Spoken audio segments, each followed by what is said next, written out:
Olá, tudo bem? Prontos para mais uma aventura?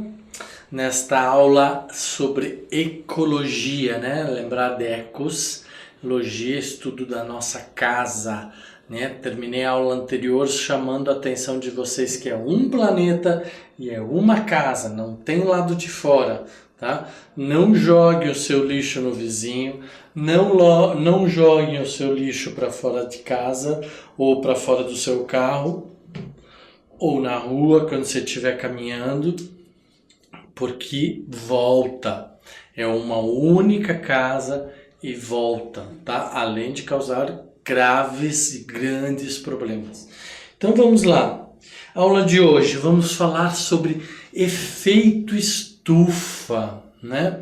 Muitas vezes, muitas pessoas confundem alguns termos como efeito estufa, mudança climática e aquecimento global. São três conceitos bem diferentes e eu vou falar sobre esses três conceitos para vocês, tá? Efeito estufa é uma condição específica do planeta Terra que, graças a esse fenômeno, nós conseguimos ter vida no planeta, né? Então imaginem que nós temos o planeta, aquela bola meio ovoide, e em volta de todo o planeta, circundando todo o planeta, nós temos a nossa atmosfera, né? Em suas diferentes camadas. Esta condição de gases, que é chamada de atmosfera, ela retém água, ela retém calor, ela retém energia e permite com que haja vida aqui no planeta. Se não houvesse esse efeito estufa, essa estufa, né? Então lembra que quando está muito frio a gente liga uma estufa na parede para esquentar o ambiente de onde a gente está, né? Ou também, para aqueles que já ouviram falar, nós temos as estufas onde se produzem plantas, então são locais bem fechados, com controle de temperatura, controle de ar, onde tem então um clima, um microclima fácil, facilitado para que as plantas se desenvolvam, né? Tá? Então essa condição de estufa, algo que está mantendo as condições ideais de clima, temperatura, água, concentrações de gases, né?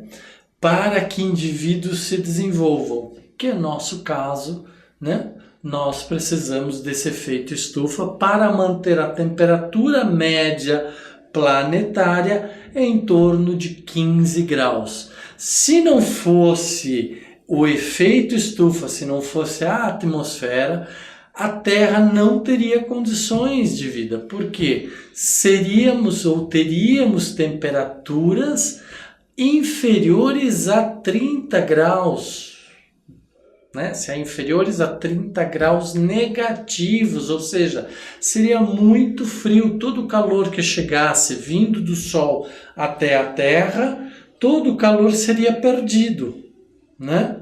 Tá? Então é como a gente colocar dentro da nossa casa aquela estufa, ligar um fogo, ligar uma lareira, deixar aquele calor todo gerar, aquele fogo todo gerar calor, mas mantermos as janelas da nossa casa totalmente abertas. Então todo aquele calor vai se dissipar, vai sair de dentro da nossa casa e a casa não vai ficar alimentada, não vai ficar aquecida. Então o que a gente faz? A gente coloca um calor, a gente coloca uma fonte de calor, a gente fecha as janelas, deixa só um pouquinho de ar para que possa haver troca de ar, de gases, né? Tá? E aí assim então a casa fica aquecida. E é exatamente isso que acontece na atmosfera, esse efeito estufa. Nós temos uma cobertura sobre o planeta com pequenos poros para a passagem da energia de dentro, de fora para dentro, e também saída de calor de dentro para fora, né? Ok? E isso é muito importante, essa saída, esses poros, essas distâncias entre as moléculas de gases, para que então possa sair calor, porque se ficar muito calor, se ficar todo o calor aqui dentro da atmosfera, dentro da superfície da Terra, nós também teremos graves problemas, porque essa temperatura vai subir de 15 para 16, para 17, para 20, e aí nós vamos sofrer muito. Tá? Não digo que todos morrerão, mas uma grande maioria das pessoas morrerão porque não terão condições de sobreviver a temperaturas tão elevadas. Eu não estou falando só do ser humano, eu estou falando das plantas que produzem alimento, das plantas que produzem ar, que produzem, que purificam os gases da atmosfera, né? A gente já viu isso em outras aulas, que as plantas retiram CO2 da atmosfera e com energia e água produzem açúcar, que daí nós vamos nos alimentar desses açúcares, ou a planta mesmo, ou outros animais.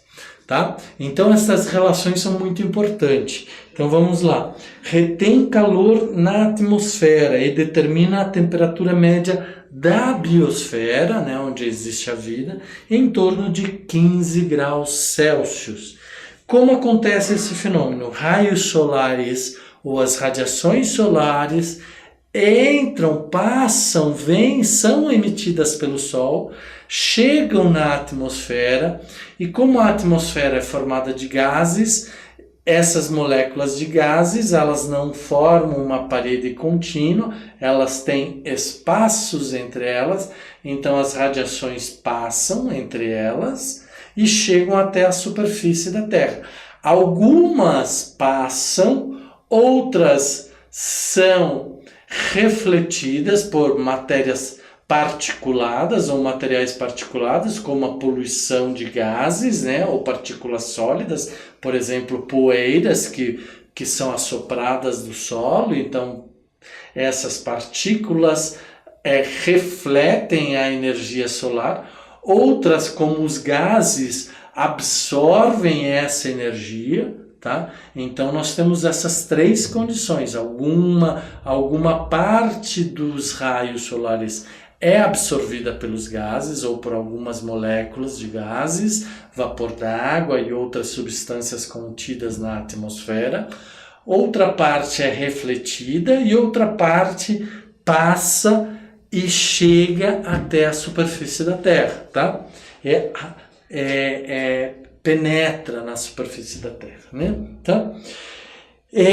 Uma parte é retida, como eu falei, outra parte é refletida na Terra e na atmosfera, retornando ao espaço, e a outra é absorvida pelos gases. Então vamos supor que aquela quantidade que chegou até a superfície da Terra. Na superfície da Terra nós temos água, nós temos floresta, nós temos agricultura, nós temos cidade, nós temos telhado, nós temos asfalto, nós temos terras sem nada em cima, nós temos pedras, nós temos montanhas, nós temos diferentes superfícies, diferentes texturas. Cada uma delas tem um comportamento e um grau de absorção desta energia. Então algumas absorvem e depois de um certo tempo liberam energia, as outras absorvem e mantêm, as outras não conseguem absorver e refletem. Então nós temos uma reflexão lá que acontece na atmosfera e uma outra reflexão que acontece aqui na superfície da Terra. Então nós temos esses dois tipos de reflexão, né? Nós temos a absorção da energia que é causada, acontece lá pelos gases, pelas moléculas dos gases na atmosfera, e nós temos a absorção dessa energia que acontece aqui na superfície, né? Tá? Ok? Então nós temos essas dois tipos de substâncias, né? Ou de absorção e reflexão, né? Tá certo? E uma outra parte é absorvida, mas libera. Então, libera energia. A parte absorvida é transformada em calor e reemitida ao meio ambiente. Então, a planta absorve aquela energia. Então eu falei que a planta precisa de CO2 mais energia, mais água, então ela precisa da energia, ela absorve a energia, processa, transforma o calor e muitas vezes libera energia também, né? Tá? As pedras, elas esquentam e depois de um certo tempo elas resfriam. O que é o resfriamento? Elas estão emitindo de volta para a atmosfera a energia que elas absorveram, as casas, os telhados, as nossas roupas, a nossa pele, né? O asfalto, isso tudo. Então a gente está liberando, retornando para a atmosfera, para o meio ambiente, todo aquele calor e energia que a gente absorveu, tá? O que acontece com isso? Então, quando a gente passa a poluir mais, a consumir mais combustíveis fósseis, a eliminar mais partículas e gases para a atmosfera, tá? Começa a haver um aumento da concentração desses gases nessa atmosfera. E aí, quando começa a haver aumento, essas partículas que antes tinham um espaço assim, começam a ter um espaço menor. E daqui a pouco elas têm um espaço muito menor. Então, com um espaço muito menor, essa energia toda tem mais dificuldade para sair da atmosfera. Então ela bate e ela retorna para a superfície da Terra. E aí então gera um ciclo de bate e volta e com isso então aumenta-se a temperatura média da superfície da Terra, como também aumenta-se a temperatura média da atmosfera. São dois tipos de temperatura, a da atmosfera e a da superfície da Terra. E isso vai fazendo com que haja um aumento, então, da média mundial da temperatura, tanto da atmosfera quanto da Terra. E algumas plantas são mais adaptadas, outras nem tanto para esta mudança de temperatura, tá? Ok? E isso, então, é o efeito estufa. Né? É esse processo de termos em volta do planeta uma camada de atmosfera que mantém a temperatura da superfície da Terra, tá? Ok? Então olha aqui um desenho, né? A radiação do Sol, né, chega até a superfície da Terra e a radiação do calor. Então, a radiação do Sol, da luz, é transformada em calor e ela se irradia de volta para a atmosfera e para o espaço, né? A concentração de gases permite que haja essa passagem. Se houver mais concentração, vai ter mais dificuldade tanto para entrar quanto para sair, tá?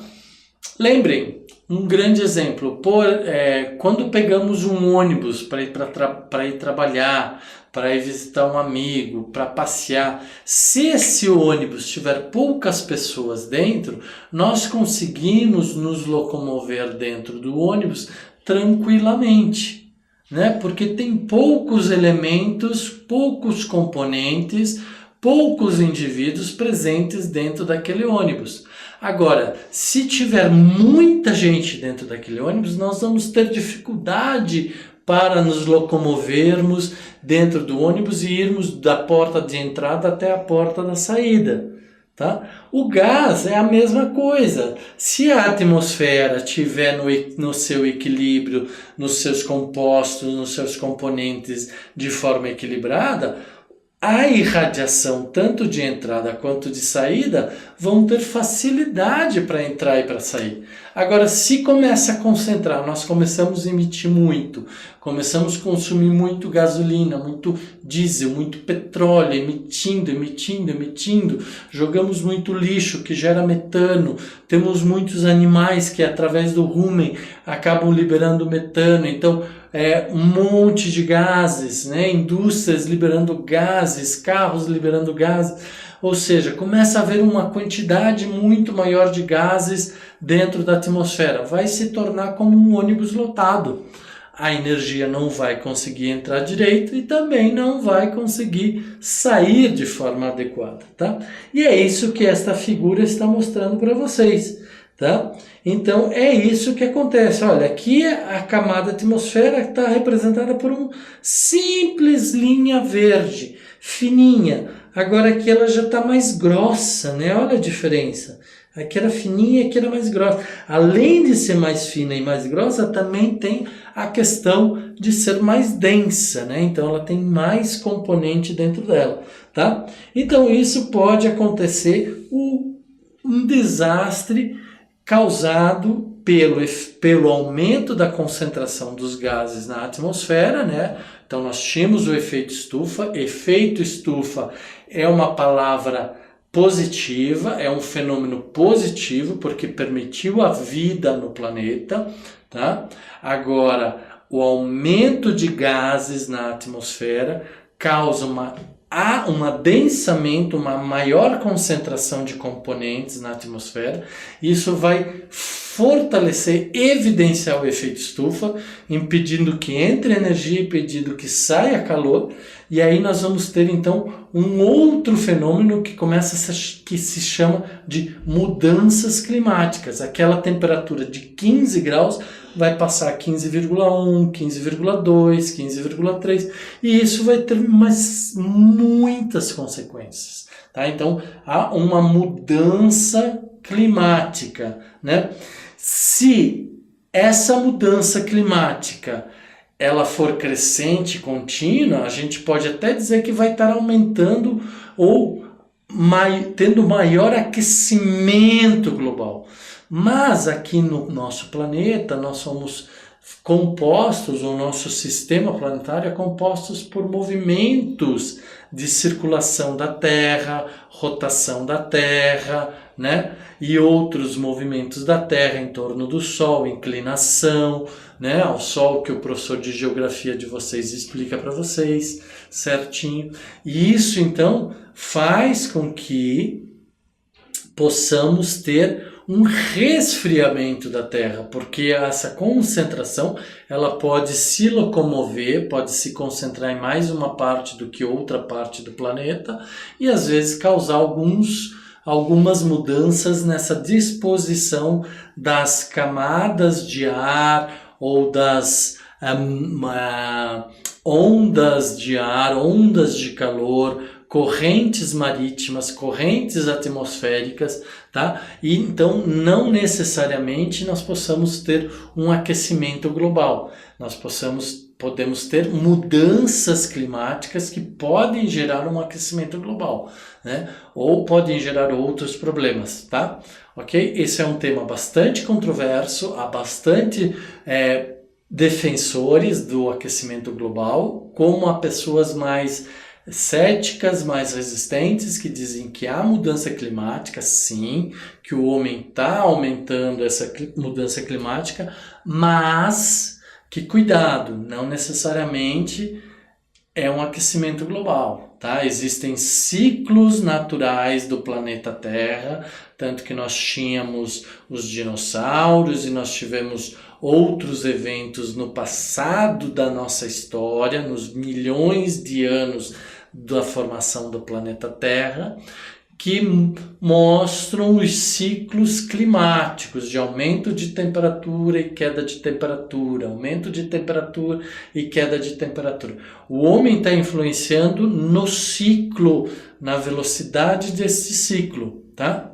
Ok? Isso pode gerar um aumento de temperatura, mas eu, particularmente, apesar de perceber o aumento da temperatura de ano para ano, na minha escala temporal da minha vida, que não é de milhões de anos, nem de centenas de anos, mas de dezenas de anos, eu posso olhar para isto aqui, eu não posso olhar para os milhões de anos. Então nós temos que ter cuidado com essas extrapolações que nós fazemos, tá? Mas leiam esse assunto, leiam bastante, busquem bastante informação que tem na internet, porque vocês vão verificar isso. Aumentou a temperatura, está havendo derretimento das calotas polares ou das massas de água pura lá em reservas nas geleiras, né? Então olha aqui, uma geleira no Alasca, chamada McCarthy Glacier, ou Glacial McCarthy, que em 1909, ou seja, mais ou menos 100 anos atrás, tinha tudo isto de gelo. Esse gelo era formado de água, né? Então, a nossa reserva de água potável, a nossa reserva de água doce. E em 2004 já não tinha mais esta reserva, tá? 2004. Só que se pegarmos as médias climáticas ao longo dos 20, 30 últimos anos, 2014, 2015, 2016, vem mostrando um aumento da temperatura média, tá? Então, existe aumento da temperatura média? Existe numa escala de tempo, né? Se extrapolarmos para os milhões de anos da Terra, nós veremos que temos ciclos climáticos de mais temperatura e menos temperatura, tá? Então prestem atenção, cuidado com as interpretações, cuidado com as afirmações que vocês forem fazer, tá? Então temos que olhar sempre para a escala temporal, a escala de tempo referência para dizermos ou afirmarmos uma evidência científica ou uma evidência natural, tá? Então, olha aqui, eu vou dar um exemplo para vocês dos gases que são causadores de efeito estufa, ou aqueles gases que contribuem para o efeito estufa. Efeito estufa é positivo ou negativo? É positivo.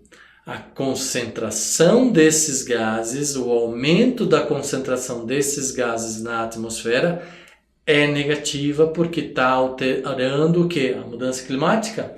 Não. O ciclo climático está fazendo com que haja mais mudanças climáticas. E as espécies, tanto animais quanto vegetais, precisam de um ciclo de temperatura, luz, calor, né, frio, água, dentro de uma faixa, dentro de um nível para que possam ter produtividade. Então, estas mudanças de ciclos climáticos, de temperaturas, fazem com que o ciclo pluviométrico ou de distribuição de águas da chuva se diferencie, mude. Então, nós temos aí comprometimentos com a produção vegetal e animal. Tá? Então vamos lá, o principal desses gases é o dióxido de carbono, depois o metano e depois o óxido nitroso. Eu vou falar desses três, tá? E depois vocês leem com calma os demais. Então, o principal deles, pela quantidade, é o CO2, ou dióxido de carbono, tá? Sua permanência na atmosfera é de 30 a 95 anos e nós temos então um fator de potencial de aquecimento global para 20 anos, 50, 100 anos e 500 anos de 1. Ou seja, 1 tonelada de CO2 em 20 anos será igual a 1 tonelada de CO2 em 20 anos. 1 tonelada de CO2 em 100 anos será igual a 1 tonelada de 100 anos de dióxido de carbono em 100 anos. Já o metano, ele tem uma permanência menor, mas ele tem um potencial de aquecimento global muito maior do que o do CO2. Então, ele é muito mais maléfico, danoso do que o CO2.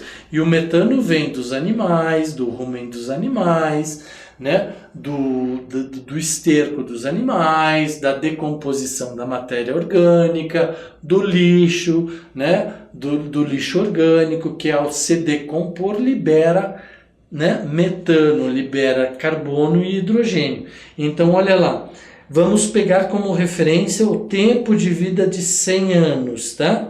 Por quê? Porque é o tempo de 95 anos aproximado do CO2. Então, nesse tempo de 100 anos, o potencial de aquecimento global do metano é 25 vezes maior do que o do CO2. Isso quer dizer o quê? Que 1 tonelada de metano é igual a 25 toneladas de CO2. O dano que 1 tonelada de metano causa na temperatura ambiental ou no aquecimento global é igual a 25 vezes o dano causado pelo dióxido de carbono, o CO2, tá? O óxido nitroso, né, aqui com a fórmula N2O, já permanece 114 anos, né? Tá certo? Por permanecer 114 anos, vocês percebem que não há muita diferença entre 20 anos e 100 anos. Eles estão ali por volta dos 290, né? Então vamos usar esse valor aqui de 298. Ou seja, 1 tonelada de óxido nitroso equivale a 298 toneladas de CO2, dióxido de carbono. Por isso nós falamos o seguinte, que a quantidade de óxido nitroso, metano, CFC, né, tetrafluorometano, hexafluorometano, trifluorometano, é medida em equivalentes de CO2. Tá? Então vocês vão ver isso, equivalente. O que é equivalente? 1 tonelada de metano equivale a 25 toneladas de CO2. Ou 1 tonelada de metano é igual a 25 toneladas equivalentes de CO2. E é assim que a gente mede, é assim que a gente calcula. Tá? Então, mudanças climáticas, é o que eu falei para vocês. Então, nós temos o efeito estufa, nós temos as mudanças desse fenômeno efeito estufa, que pode causar mudanças climáticas. Tá ali, chama a atenção de vocês. Assunto polêmico, controverso. Algumas pessoas defendem, outras pessoas atacam, né? Dizem que sim, outras dizem que não. Tá? Eu prefiro olhar com os olhos da dúvida, né? De fazer análises e ponderações e considerações. Tá?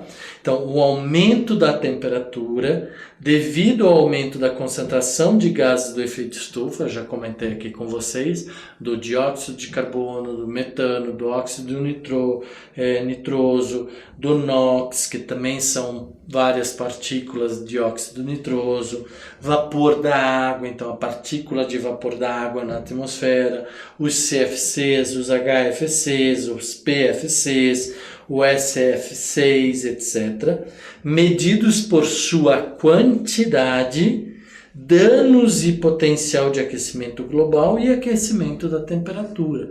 Tá? Então, este aumento da temperatura é devido a essa concentração, que são medidos, por isso, equivalentes. Né? Tá?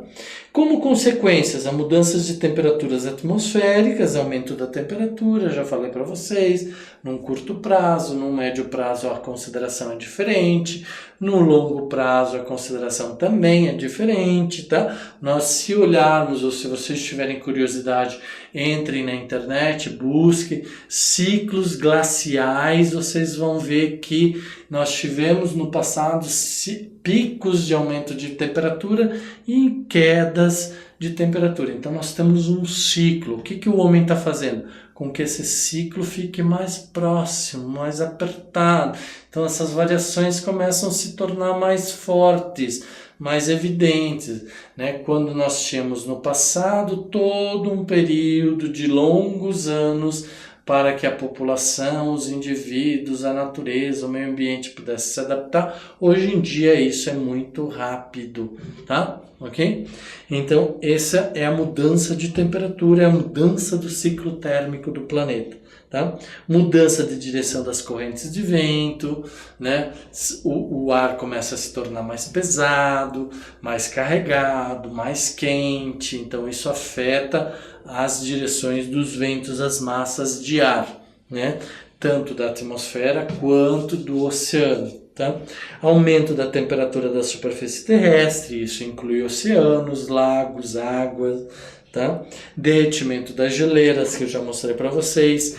O derretimento das geleiras, além da perda da reserva de água, doce necessária para a nossa vida, faz com que os oceanos aumentem o nível. Então, por isso que a gente está vendo aí grandes áreas de praia, cidades de praia, perdendo, sendo invadidas mais frequentemente pelo oceano do que há anos atrás, né? Então, alterações nas comunidades costeiras, então muda toda a dinâmica de todas as comunidades. Pessoal, quando eu falei para vocês que não há lado de fora, a gente tem que lembrar que o planeta não está morto. O planeta não é uma entidade morta, fixa. Ele é um organismo vivo, ele respira, ele se alimenta, ele bebe água, né? Essas dinâmicas todas fazem com que haja um equilíbrio. Nós estamos alterando isso, esse equilíbrio vai se movimentar para algum lugar. E talvez nessa movimentação de algum lugar, nós não tenhamos mais espaço. Por isso é importante nós cuidarmos do nosso planeta em todas as esferas. Cobrarmos dos nossos políticos, nossos prefeitos, nossos governadores, atitudes corretas, coerentes, olhadas, observadas, atendendo às demandas ambientais, que são demandas para a nossa própria vida, tá? Ok?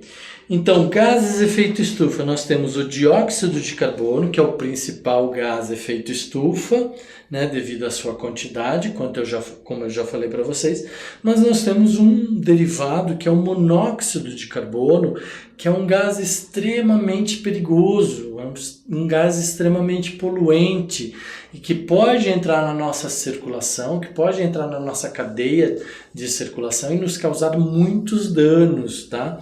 E nos causar inclusive até a morte, tá? Isso é resultante do quê? Da queima incompleta. Quando que acontece uma queima incompleta?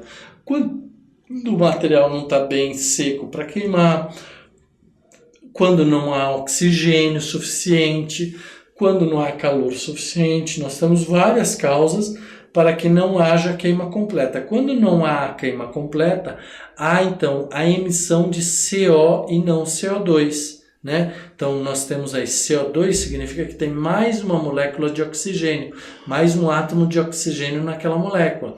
CO nós só temos um. Então por quê? Faltou oxigênio, então só se gerou CO. Esse é extremamente perigoso e nós temos que ter muito cuidado, tanto para a nossa vida quanto para a vida do meio ambiente ou da natureza, né? Tá? Pois, quando inalado, combina-se irreversivelmente, não volta atrás, entrou na nossa circulação, vai estar ali, certo? Vai ficar ali, se for em doses pequenas, tudo bem, mínimas, assim, daquele tamanho assim. Agora, se for um pouquinho maior, pode nos causar sérios danos, tá, pessoal? Então, muito cuidado, ok? Porque se une a hemoglobina. A hemoglobina, vocês sabem, é a célula do sangue que leva oxigênio e traz CO2. Leva oxigênio, traz CO2. Então, quando já tem uma molécula de CO ali, ela não tem mais essa capacidade de levar oxigênio e trazer CO2. Então, ela não vai mais estar cumprindo a sua função, que é de circulação, oxigenação do organismo, tá? E, inclusive, pior, ela vai liberar o CO2 lá no órgão que está precisando de oxigênio, tá? Então, reduz a capacidade de transporte do O2 e do CO2, reduz a oxigenação dos tecidos, podendo levar à morte, tá? Bloqueia a síntese da citocromoxidase, que acontece, né, uma enzima que acontece dentro das mitocôndrias e é fundamental para a geração de energia, né? Onde que se produz energia? Lá nas mitocôndrias. Quem que produz as energias? Várias ações enzimáticas. Uma delas é a citocromoxidase, que faz a síntese da ATP, adenosina trifosfato, né? E nós vamos falar isto mais para frente, mas lembrem-se que o monóxido de carbono é extremamente poluente, tá? Isso é extremamente danoso à nossa vida. Gases, óxidos de enxofre e nitrogênio. Nós temos dois gases particulares que, além de contribuir para os efeitos estufa, para as mudanças climáticas, alterações de temperaturas, né, para mais ou para menos, seja na variável que vocês elegerem como a melhor. Eu recomendo vocês ficarem com a teoria mais popular de que o aumento das camadas ou do adensamento da atmosfera evidencia o efeito estufa, com isso evidencia as mudanças climáticas e com isso está aumentando a temperatura média do planeta. Tá?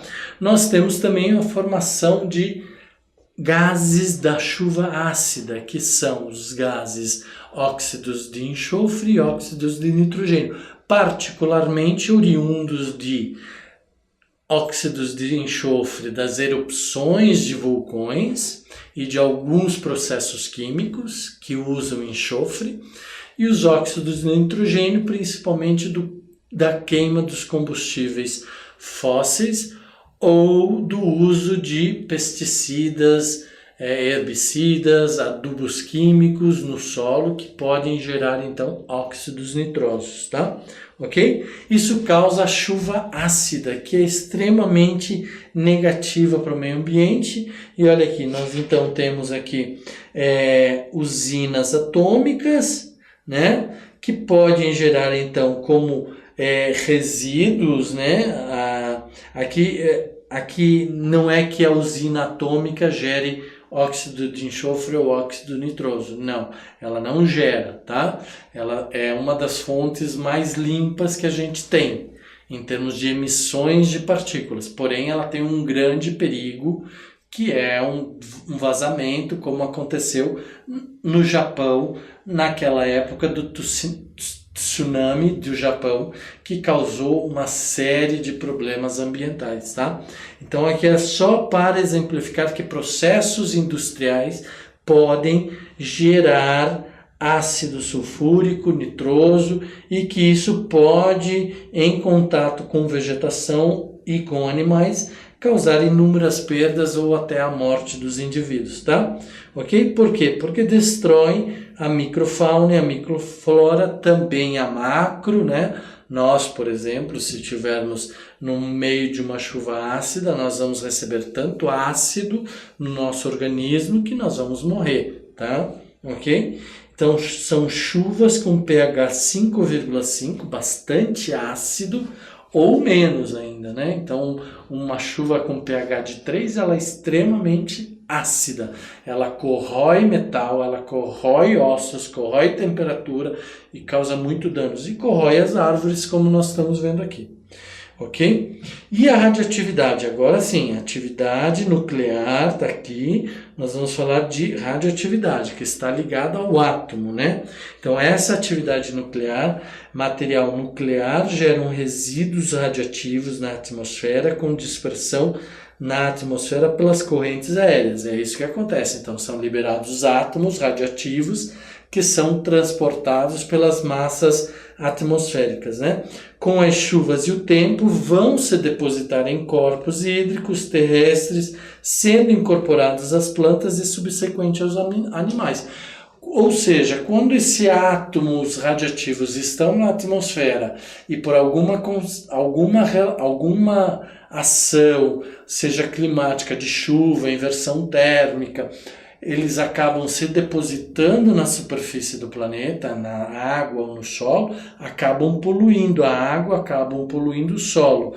Nós, organismos ou plantas ou animais que depois entram na nossa cadeia alimentar, quando ingerem esses átomos radiativos, eles mantêm esses átomos radiativos.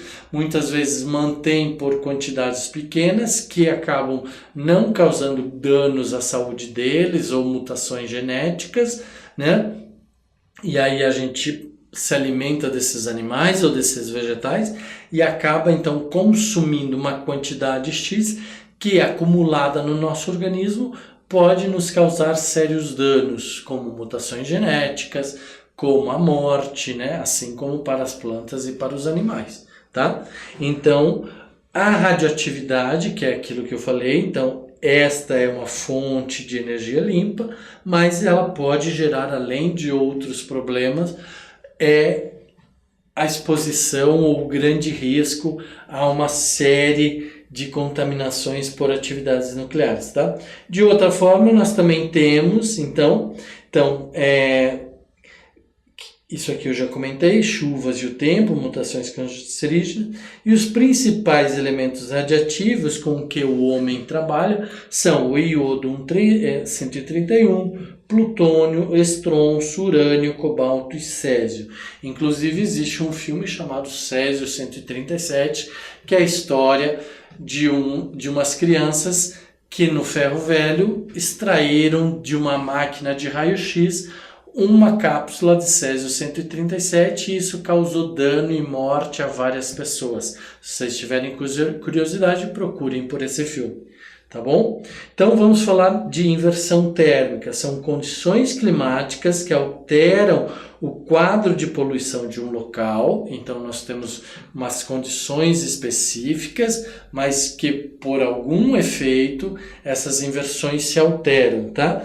E assim impedem que a dispersão de poluentes para as camadas mais altas da atmosfera. Ou seja, nós temos uma liberação de calor, que todo o ar quente sobe, e quando ele sobe e atinge a atmosfera, ele se dispersa pela atmosfera. O que acontece é que por uma inversão térmica, o ar que é mais frio em cima, ele acaba tendo uma inversão, então ele se torna um ar mais quente e impede que esse ar daqui de baixo suba para se dispersar, tá? Isso é chamado de inversão atmosférica. Então, em condições normais, a lâmina de ar em contato com a superfície terrestre se aquece e tende a subir, né, para as camadas mais altas, que são mais frias da atmosfera, levando os materiais particulados, tá? Nestas camadas elevadas, os materiais particulados se dispersam. Os materiais particulados são os poluentes, né? Os diversos tipos de gases e partículas sólidas, inclusive a própria poeira, tá? Fuligem, né? A gente ouve falar muito de fuligem, né? Na inversão térmica ocorre uma interposição de uma camada de ar quente entre a superfície do planeta e o ar frio das altas altitudes. Então, o que acontece aí? As camadas elevadas impedindo que os materiais particulados subam e se dispersem na atmosfera. Então, aquele ar fica parado ali sobre a superfície da Terra, mantendo-se concentrados na superfície e causando danos à saúde humana e ao meio ambiente. Então a inversão térmica é isso. Por alguma razão, aquela camada fria da atmosfera que recebe o ar quente vindo da superfície não consegue receber esse ar, porque tem entre ela e a superfície do planeta uma camada de ar quente que impede que o ar saia, impede que haja então a livre dispersão desse ar quente com todas as suas partículas sólidas, né? Tá bom, pessoal? Então, esse é um outro tema fantástico, nós poderíamos aqui falar horas e mais horas sobre ele, tá? Cada dia mais os vestibulares, o Enem tem colocado questões sobre as mudanças climáticas, redações, então é interessante vocês buscarem livros, buscarem outras informações, buscarem internet, conversar com amigos de vocês para entender bem esse assunto, tá? Ok? Boa sorte no estudo de vocês e eu espero vocês na próxima aula. Um grande abraço. Tchau, tchau.